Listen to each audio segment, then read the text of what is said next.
سرد بود، این سرد رفت باز بر سرش بچم راحت شد، از شر اینا راحت شد، خلاص شد، بچم خلاص شد. سربندی اون دنیا میبینمه، با بچه ها کاری ندارم. سربندی تا زندم تو رسوایی شرکت میکنم.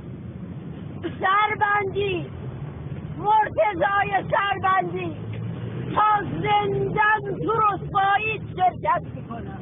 پرچم رسوایی تو بالا میبرم، با بچه ها کاری ندارم، بچه ها تو دوست دارم، بدبختی بینیم ولی تو رو نمیبخشم. تا الان گفتم میبخشمت اگر بچه هم بخشیده نمیبخشمت،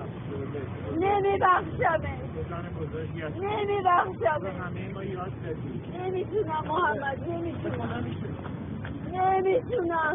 شما ندیدید ریحانه منو امروز آخه عین بره بود، تب داشت بچه من، تب داشت. کی دلش اومد اون بچه منو بکشه؟ کی دلش اومد بچه منو بکشه؟ آی سربندی مگه عمرم کم بشه مرکب تو بالا میبرم. سربندی ازت شاکیم، سربندی ازت شاکیم. هم بچه های خودتو بدبخت کردی، هم بچه من.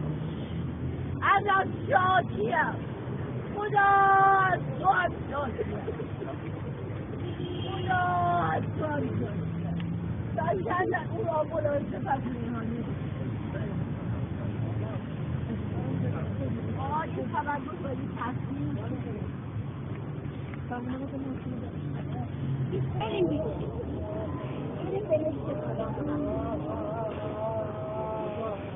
بریم دخترها مواظب خودتون باشید.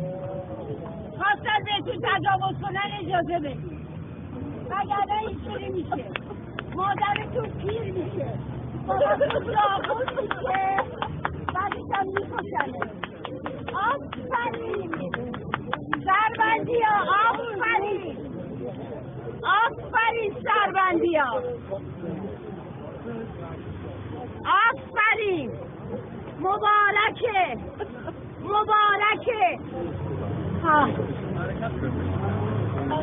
بریم.